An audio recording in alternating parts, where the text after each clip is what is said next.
ரஷ்யாவோட ministry of defence அவங்க தரப்புல வரக்கூடிய ரிப்போர்ட்ஸ் அப்ராக்சிமேட்டா 1000 உக்ரைனோட ட்ரோன்கள் ரஷ்யாவோட கேபிட்டல் மாஸ்கோவை பூந்து விளையாடி இருக்கு. பல பகுதிகளில் தாக்குதல், ஆயில் டிப்போஸ், பல பகுதிகளில் அட்டாக் நடந்திருக்கு. ஆயில் ரெயின் பெய்ந்ததா செய்திகள் வந்துகிட்டு இருக்கு. கடுமையான தாக்குதல் உக்ரைன் வந்து பார்த்தீங்கன்னா ரஷ்யாவுக்குள்ள நடத்தியிருக்காங்க. ஸோ உக்ரைனால இப்ப கேப்பபிள் 1000 ட்ரோன்களை வந்து பாத்தீங்கன்னா ஏவக்கூடிய கேப்பபிலிட்டிக்கு உக்ரைன் வந்திருக்காங்க. ஸோ அன்மேண்ட் ஏரியல் வெஹிக்கிள் ஒரு வேவ்ல வந்து பாத்தீங்கன்னா இது போல 1000 ட்ரோன்கள் அனுப்புறாங்க அப்படின்னா அது பெரும் சேதம் எதிர்கொள்ளக்கூடிய நாடுகளுக்கு வந்து பண்ண ஏற்படும். இதுல ஜெலன்ஸ்கி அவர்கள் பிரத்யேகமா உக்ரைன் ஜெலன்ஸ்கி அவர்கள் என்ன சொல்லியிருந்தாருன்னா 10 மில்லியன் ட்ரோன்களை வந்து ப்ரொடியூஸ் பண்ண போறோம் இந்த வருஷத்துல அப்படின்னாரு. ஸோ 10 மில்லியன் ட்ரோன்களை அவர் ப்ரொடியூஸ் பண்றாரு, சொன்னபடியே அவர் பண்ண போறாரு அப்படின்னா இந்த நம்பர்ஸ் இதுக்கப்புறம் வரக்கூடிய நாட்கள்ல இன்க்ரீஸ் ஆகும். 1000 ட்ரோன்கிறது 2000 ட்ரோன் ஆகலாம், 3000 ட்ரோன் கூட ஆகும். ஹெவியான ஒரு தாக்குதல் நடந்திருக்கு, பல பகுதிகளில் வெடி விபத்துகள் நடந்திருக்கு, மக்கள் மேல தாக்குதல் நடந்திருக்கு, சிவிலியன் பயன்படுத்தக்கூடிய ட்ரக்ஸ் மேல எல்லாம் அட்டாக் நடந்திருக்கு. ஸோ இதை வந்து பாத்தீங்கன்னா மேற்கு நாடுகள் அவங்களோட என்ஜாய்மெண்ட்டை வந்து பார்த்தீங்கன்னா எக்ஸ்பிரஸ் பண்ணும் விதமா அவங்களோட ஆயுத எக்ஸ்போ இருக்கு இல்லையா, ஸோ அதில் வந்து பார்த்தீங்கன்னா பப்ளிஷ் பண்ணி அவங்களோட மேற்கு நாடுகளோட கேபிட்டல்ஸ்லாம் அவங்களோட என்ஜாய்மெண்ட்டை வந்து பார்த்தீங்கன்னா காமிச்சிருக்கிறாங்க. ஸோ உக்ரைனோட தாக்குதல் எப்படி நடந்திருக்கு அப்படிங்கிறத டிஸ்பிளே பண்ணி ஒரு பெரிய ஸ்க்ரீனில் பாரிஸ் பிரான்ஸில் வந்து பார்த்தீங்கன்னா ஒரு ஆர்ம்ஸ் எக்ஸிபிஷன், ஸோ அதில் வந்து பார்த்தீங்கன்னா டிஸ்பிளே வச்சுருக்காங்க. ஸோ இது எல்லாமே ரஷ்யாவை எரிச்சல் ஊட்டக்கூடிய செயல்கள், நார்மலாக இருக்கக்கூடிய ஒரு விஷயங்கள் தான். இதில் சில வீடியோஸ்ல வருது துப்பாக்கியை யூஸ் பண்ணி சிவிலியன்ஸ் ட்ரோனை சுடுற மாதிரியான இதெல்லாம் வருது. பட் இதெல்லாம் எந்த அளவுக்கு உண்மை அப்படிங்கிறது தெரியல. பட் ஆனால் ரஷ்யா முடிஞ்ச வரைக்கும் இன்டர்செப்ட் பண்ண ட்ரை பண்ணியிருக்காங்க. பல பகுதிகளில் வந்து பார்த்தீங்கன்னா அட்டாக் நடந்திருக்கு, சிவிலியன் மேலேயும் தாக்குதல் நடந்திருக்கு அப்படிங்கிறது தெளிவாக தெரியுது. சரி, ஓகே, இந்த செய்திகள் வந்து நம்ம பேசல அப்படிங்கிறவங்கள கமெண்ட் செக்ஷன்ல குறையா சொன்னீங்க, நம்ம இதை சொல்லியாச்சு. இது பெரிய ஒரு நியூஸ் தானே அப்படின்னு கேட்டா, ஆமா இது ஒரு பெரிய நியூஸ் தான். இது ஒரு கவர் அப் நியூஸ் மாதிரியான ஒரு விஷயம். ஏன் ஏன் இது இந்த மாதிரியான ஒரு விஷயத்துல சொல்றோம் அப்படின்னா, பல அனலிஸ்டோட கருத்துக்களா இருக்கு. இன்டர்நெட்ல இணையதளத்துல பார்க்கும்போது உங்களுக்கே தெரிஞ்சிருக்கும். இதை விட ஒரு பெரும் அளவுல ஒரு செய்திகள், இப்போ ஒரு கோடு வந்து பாத்தீங்கன்னா இருக்குன்னா நம்ம ஒரு பெரிய கோடு போட்டோம்னா ஆல்ரெடி இருக்கிற கோடு சிறுசாயிரும் இல்லையா, அது போல வந்து பாத்தீங்கன்னா ஒரு விஷயங்கள் ஆல்ரெடி பெருசா இருக்கிற கோட்டை சிறுசு பண்ணோம்னா ஒரு பெரிய கோடு போடணும் இல்லையா. ஏன் அப்படி என்ன ஒரு கோடு இருந்தது அப்படிங்கிற கேள்விகள் வரும் இல்லையா. ட்ரீட்டி ஆஃப் வர்சாலிஸ், அது ட்ரம்ப் அவர்கள் கையெழுத்து போடக்கூடிய அந்த தருணம், இது இணையதளத்துல ஸ்ப்ரெட் ஆகுது. நம்ம அந்த டைம்லயே வந்து பாட்டு நியூஸ்ல சொல்லியாச்சு. ட்ரம்ப் அவர்கள் கையெழுத்திட்டார், ஈரானோட அதிபர் கையெழுத்திட்டார் அப்படிங்கிறத சொல்லியிருந்தோம். ஸோ இதுல நோட் பண்ண வேண்டிய ஒரு விஷயம், அமெரிக்காவோட அதிபர் தேவ தூதர், சூப்பர் பவர், சுப்ரீம் பவர், அமெரிக்காவோட அதிபர் டொனால்டு ட்ரம்ப் அவர்கள் வந்து பாத்தீங்கன்னா அமெரிக்காவில் உட்காந்து சைன் போடல, அவர் சைன் போடுறது பாரிஸ். இதுதான் இதுல இருக்கக்கூடிய ஒரு ஹைலைட் அப்படிங்கிற பல அனலிஸ்டோட கருத்துக்களா இருக்கு. மேற்கோள் காட்டுறான் ஒரு கண் தொடப்பிதாங்க G7ல போய் உட்காந்து கையெழுத்து போடணும், ஏன் அங்க ஜேடி வான்ஸ் அவர்கள் போடும் போதே போட்டிருக்கலாம் இல்லையா அப்படிங்கிற கேள்விகள்லாம் வருது. பட் ஆனா இந்த பிரைமரி அக்ரிமெண்ட் வந்து பாத்தீங்கன்னா கையெழுத்து போடுறாரு இல்லையா டொனால்டு ட்ரம்ப் அவர்கள், எதுக்காகனா ஈரானோட இந்த பிரச்சனையை முடிவுக்கு கொண்டு வர்றதுக்காக. அது எந்த இடத்துல பண்றாரு, வெர்சாலிஸ்ல சைன் போடுறாரு. இதே எக்ஸாக்டான ஸ்பாட்ல தான் 100 வருஷத்துக்கு முன்னாடி ஜெர்மனி கையெழுத்து போட்டாங்க. அவங்களோட ஹியூமிலியேட்டிங் சரண்டரை வந்து பாத்தீங்கன்னா கையெழுத்திட்டாங்க. அலைடு பவர்ஸ் முன்னாடி வந்து பாத்தீங்கன்னா பிரான்ஸ், யூகே, யூஎஸ் முன்னாடி கையெழுத்து போட்டாங்க. அதே ட்ரீட்டி ஆஃப் வெர்சாலிஸ், அதே இடம், அதே ரூம், மிரர் ஹால்னு சொல்லுவாங்க, அதே இடத்துல அமெரிக்காவோட அதிபரான டொனால்டு ட்ரம்ப் அவர்கள் கையெழுத்து போடுறாரு ஒரு ட்ரீட்டில. அங்க வச்சு கையெழுத்து போடுறது சோசியல் மீடியால பரபரப்புகளை கிளப்பியிருக்கு. 1919 காலகட்டத்துல ஜெர்மன் அபிஷியல்ஸ் கையெழுத்து சரண்டர் கையெழுத்து போடுற மாதிரியே இது ட்ரம்ப் அவர்கள் போடுறது இருந்துச்சு. ஹியூமிலியேட்டிங் டிஃபீட், இதே ஹால் ஆஃப் மிரர்ஸ் அப்படிங்கறதுல வந்து பாத்தீங்கன்னா சொல்றாங்க. ஏன் அந்த இடத்த சூஸ் பண்ணியிருக்காங்க, சரண்டருக்கான ஒரு டீலா இது அப்படிங்கிறது போல இது ஒரு ஹிஸ்டாரிக்கான ஸ்பாட். இது நாம அந்த டைம்ல செய்திகள் பார்க்கும்போது சொல்லியிருக்கோம். இது போல ஒரு கோடு இருக்கும்போது உலகமே இதைத்தான் பார்க்கும். இதை ஓவர் ஷேடோ பண்ணணும்னா ரஷ்யா உக்ரைன் பிரச்சனையில உக்ரைன் தரமா ஒரு சம்பவம் பண்ணியிருக்காங்க. இங்க இது மட்டும் கிடையாது. இந்த ஒரு காரணத்துக்காக மட்டும் கிடையாது. இதுல இன்னொரு மிக முக்கியமான விஷயமும் இருக்கு. இப்போ ரஷ்யா உக்ரைன் பிரச்சனையை முடிவுக்கு கொண்டு வரணும். இப்ப ரஷ்யாவுக்குள்ள இது போல 1000 ட்ரோன் ஏவிட்டு என்ன ஜெயிச்சிட்டாங்களா உக்ரைன் அப்படிங்கிற கேள்வி. களத்துல என்ன செஞ்சிருக்காங்க அப்படிங்கறத மேட்டர். களத்துல இப்போ வரைக்கும் உக்ரைனோட பகுதிகளை ரஷ்யா பிடிச்சு வச்சிருக்காங்க. ரஷ்யாவோட பகுதிகளை உக்ரைன் பிடிக்க ட்ரை பண்ணாங்க, முடியல. கர்ஸ்களை குடைஞ்சாங்க, கட்டிப்பிடிச்சு பிடிச்சிட்டாங்க. அதனால இப்ப வரைக்கும் உக்ரைன் ரஷ்யாவோட 1% நிலத்தை கூட பிடிக்கல. ஆனா ரஷ்யா உக்ரைனோட 25% டெரிட்டரிஸ் வந்து பிடிச்சு அவங்க கட்டுப்பாட்டுக்குள்ள வச்சிருக்காங்க. களத்துல ஏதாவது மாறுபாடுகள் வருமா அப்படின்ற ஒரு விஷயங்கள் வருது இல்லையா? இதுல எந்த ஒரு சேஞ்சுமே இல்லை அப்படிங்கும்போது ரஷ்யாவுக்கு வந்து பாத்தீங்கன்னா ஓப்பன் ஹேண்ட்ஸ். உக்ரைன்ல இதுக்கு முன்னாடி எப்படி சுத்தி வளைச்சு பிடிச்சாங்களோ அதே போல மேற்கு நாடுகள் தட்டி விடுறதுக்கான ஒரு சமிகையா இது அப்படிங்கிற கேள்வி. ஏன்னா வரலாறு படிக்கிறவங்களுக்கு தெரியும், பல வரலாறு பார்த்தாச்சுங்க, இதெல்லாம் நடக்கிற ஒரு விஷயம்தான். இதனாலதான் ரொம்ப கான்பிடென்ட்டா ஸ்டார்டிங்ல இருந்து இப்ப வரைக்கும் எந்த ஒரு விஷயத்திலயுமே சேஞ்ச் இல்லாம நான் உங்ககிட்ட ஒரு விஷயம் சொல்லிட்டு இருக்கேன். அமெரிக்கா குயிக் அண்ட் டிசைசிவ்னு ஈரான்குள்ள போனாங்கன்னா தோத்துருவாங்க அப்படிங்கிறது போல. ஸோ அதுதான் இங்க நடந்திருக்கு. ஏன்னா வரலாறு படிக்கிறவங்களுக்கு தெரியும், வரலாறுல இதே போலதான் விஷயங்கள் நடந்திருக்கு, இதே போல பொசிஷன்ஸ் இருக்கு. ஸோ இது நார்மலா நீங்களும் படிச்சிருந்தீங்கன்னா நீங்களே கம்பேர் பண்ணி புரிஞ்சுக்குவீங்கன்னு நினைக்கிறேன். நீங்களே கமெண்ட் செக்ஷன் சொல்லுவீங்க. அதேதான் இங்கேயும். ஸோ இது போல ஒரு விஷயம் நடக்குதுன்னா ஒரு மிக பெரும் தாக்குதல், ஒரு மிக பெரும் அஃபென்சிவ் ஆபரேஷன் ரஷ்ய தரப்புல எடுக்கிறதுக்கு வாய்ப்பு இருக்கு. அந்த டைம்ல ஆல்ரெடி உதவிட்டு இருக்கக்கூடிய மேற்கு நாடுகள் அதே அளவுக்கு சப்போர்ட் கொடுக்க முடியுமானா அந்த அளவுக்கு அவங்களால முடியுமான்றது ஒரு கேள்வியா இருக்கு. எக்கனாமிக்கலி பின்னடைவை சந்திச்சுட்டு இருக்காங்க அமெரிக்கா மற்றும் அமெரிக்காவோட நட்பு நாடுகள், குறிப்பா யூரோப்பியன் யூனியன் நாடுகள். இப்படி இருக்கும்போது ட்ரம்ப் அவர்கள் உண்மையான ஒரு விஷயத்த அந்த G7 அந்த இடத்துல பாரிஸ்ல பல விஷயங்கள் கேள்விகள் கேட்பாங்களே அதுல ஒத்துக்கிட்டு இருக்காரு. அதை நம்மளே புரிஞ்சுக்கணும். ஏன் அதாவது நான் நினைச்சேன்னா ஈரான்ல வந்து குண்டு போட்டுட்டே இருக்கலாங்க. ஆனா இன்னும் கப்பல்கள்லாம் வந்து பாத்தீங்கன்னா பிளாக் ஆயிருக்கு.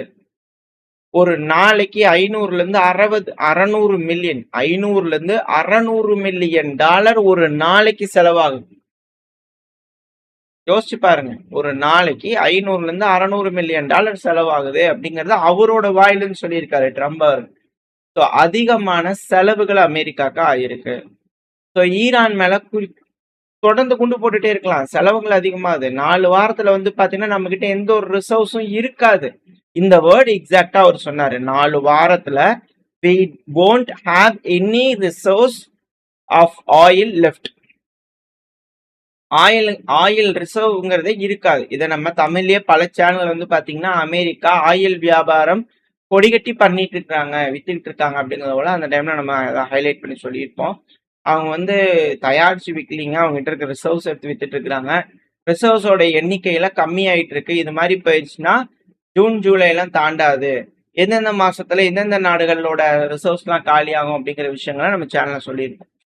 இதெல்லாம் நீங்க வச்சு பார்க்கும்போது ட்ரம்ப் அவர்கள் சொல்லக்கூடிய ஒரு விஷயத்தை நீங்க இப்ப கம்பேர் பண்ணி பாத்தீங்கன்னா, ஏன் இப்போ ட்ரம்ப் அவர்கள் வெர்சாலிஸ்ல வச்சு இந்த ஈரானோட அக்ரிமெண்ட்டை சைன் பண்ணாரு உங்களுக்கு புரிஞ்சிருக்கும் அப்படிங்கிற போல பல அனலிஸ்டோட கருத்துக்கள்.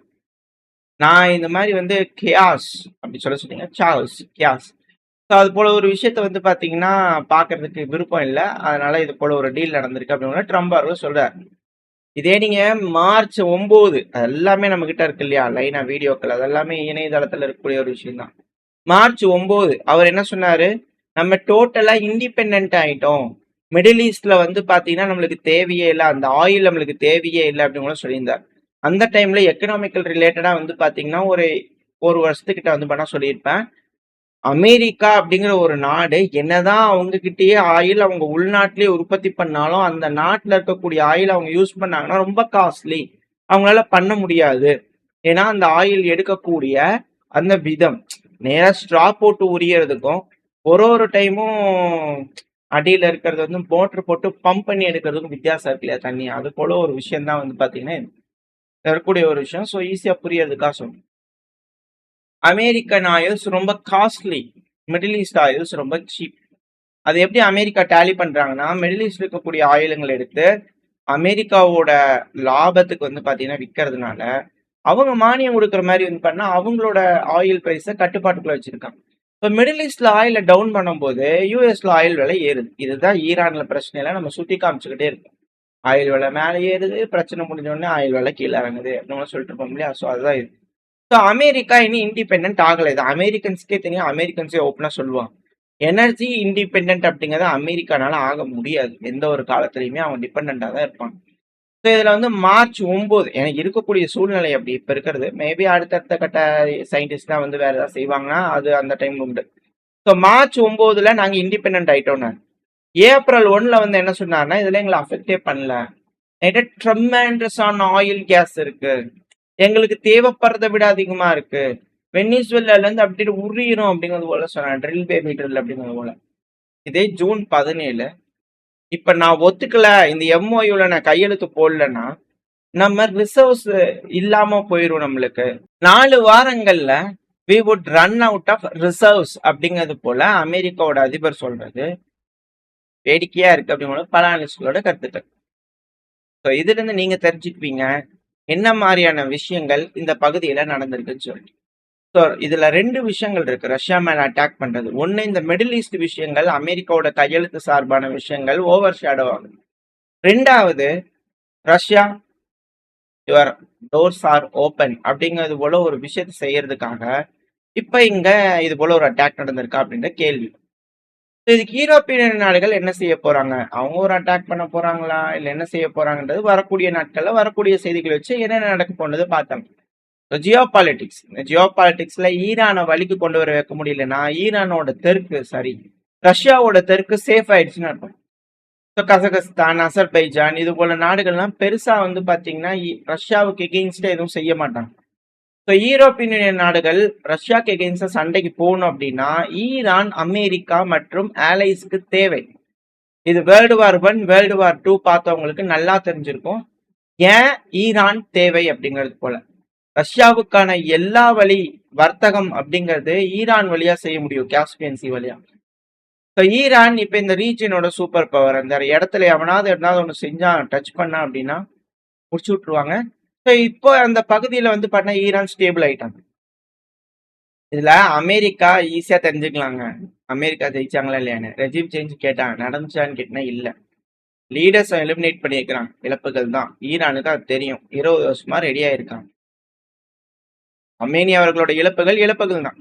ஆனா அவரோட கனவு, அவரோட லட்சியம் அப்படிங்கிறது வந்து பாத்தீங்கன்னா மாறியிருக்கான்னு கேட்டீங்கன்னா இல்ல, அது நடந்திருக்கு. அதுதான் அவங்களோட வெற்றி. ஈரான்ல வந்து பாத்தீங்கன்னா இழப்புகள் இருக்கு, ஆனா அதுல மீண்டு வர முடியும். ஆனா அவங்க ஆட்சியை தக்க வச்சிருக்காங்க. அமெரிக்கா அவங்களோட ஆளுமை தன்மையை மிடில் ஈஸ்ட்ல இறந்திருக்காங்க அப்படிங்கறத இருக்கக்கூடிய ஒரு பாயிண்ட். வரக்கூடிய காலங்கள் ரொம்ப இக்கட்டா இருக்கும். இதனால எல்லாம் முடிஞ்சிருச்சு அவ்வளவுதானா அப்படின்னு கேட்டீங்கன்னா அந்த மாதிரிலாம் இல்லை. இதுக்கு அடுத்தடுத்து வந்து பார்த்தீங்கன்னா மிடில் ஈஸ்ட்ல சிரியா இருக்கு. சிரியால இருக்கக்கூடிய மூவ்ஸ் எப்படி இருக்கும்? துருக்கி இருக்காங்க, துருக்கி என்ன மாதிரியான வேலைகள் செய்ய போறாங்க? அசர்பைஜான் என்ன வேலைகள் செய்ய போறாங்க? ஈராக்ல இருக்கக்கூடிய குர்திஸ்தான் என்ன செய்ய போறாங்க? இதெல்லாம் வந்து பார்த்தீங்கன்னா அடுத்தடுத்து இருக்க போகுது. இது ஒரு நீண்ட நாள் யுத்தமா வந்து பார்த்தீங்கன்னா மாறிட்டு இருக்கு. இதைத்தான் பல அனலிஸ்ட்கள் சொல்லுவாங்க. நீங்க 2035 வந்து பார்க்கும்போது இது போல போர் நடக்குதுன்னு சொன்னீங்கன்னா ஆச்சரியப்படுறதுக்கு இது போல செய்திகள் பேசிட்டு இருக்கீங்க அப்படிங்கிறது போல பலரோட கருத்துக்களா இருக்கு. வரக்கூடிய காலங்கள் ரொம்ப இக்கட்டான காலங்கள். இப்ப எப்படி ட்ரம்ப் அவர்கள் ரியலைஸ் பண்ணி உண்மையை புரிஞ்சுக்கிட்டு கையெழுத்து போட்டாரோ, அதே போல உலக தலைவர்கள் அமைதிக்காக சில விஷயங்களை விட்டு கொடுத்து கையெழுத்து போட்டாங்க அப்படின்னா அமைதி திரும்பும். அப்படி இல்லைன்னா மிக பெரும் யுத்தங்கள் வெடிக்கும், இது போல பேரிழப்புகள் நடக்கும் அப்படிங்கிற மாற்று கருத்துல. ரஷ்யா அவங்களோட விமானங்களை டேக் ஆஃப் பண்ணிட்டாங்க பதிலடி கொடுக்கறதுக்கு. அதை பத்தின தகவல் வந்துச்சுன்னா அடுத்த பேர்ல பார்க்க ஆரம்பிக்கலாம். உக்ரைன் அவங்களோட ஸ்ட்ரென்த் என்ன அப்படிங்கிறது காமிச்சிருக்காங்க. இதனால பெரும் இழப்புகளான்னு கேட்டீங்கன்னா ரஷ்யாவுக்குள்ள இழப்புகள் இருக்கு, ஈரான் மாதிரி தான். பட் ரஷ்யாவோட இலக்குகளை அதை தகர்க்க முடியுமான்னு கேட்டீங்கன்னா இல்லை. அது ஒரு பர்சன்டேஜ் கூட வந்து பாத்தீங்கன்னா அதை அழிக்காது அப்படிங்கிறது அதில் இருக்கக்கூடிய விஷயங்கள். இழப்புகள் ஏற்படலாம், குண்டுகள் வெடிக்கலாம், பல இடங்கள்ல வெடி சத்தங்கள் கேட்கலாம், வெடி விபத்துகள் நடக்கலாம். ஆனா களத்துல தோக்குறாங்களா அப்படிங்கிறத அதில் இருக்கக்கூடிய பாயிண்ட். அதுல உக்ரைன் தான் அந்த இடத்துல பகுதிகளை இழந்துகிட்டு இருக்காங்கன்றது யதார்த்தமான உண்மை. வரக்கூடிய நாட்கள்ல உக்ரைன் என்ன செய்ய போறாங்க, ரஷ்யா என்ன செய்ய போறாங்கன்னு வெயிட் பண்ணி பார்க்கலாம். ஓரளவுக்கான தகவல்கள் இந்த பையில பார்த்துருப்போம். இந்த பதிவு எப்படி இருந்துச்சு, உங்களுக்கு பிடிச்சு நான் லைக் பண்ணிட்டு உங்க பிரச்சனை ஷேர் பண்ணிக்கோங்க. அது கூட மறக்காம நம்ம சேனல் சப்ஸ்கிரைப் பண்ணலாம், மறக்காம சப்ஸ்கிரைப் பண்ணிக்கோங்க. அதான் நான் போடக்கூடிய வீடியோக்களை வச்சு யூடியூப் 4 பேருக்கு ப்ரொமோட் பண்ணும். உங்களோட அன்பாதரமே எனக்கு எப்ப இருக்கணும் நம்பிக்கை. அடுத்த பேர் உங்க சந்திக்க. Very stay safe, by.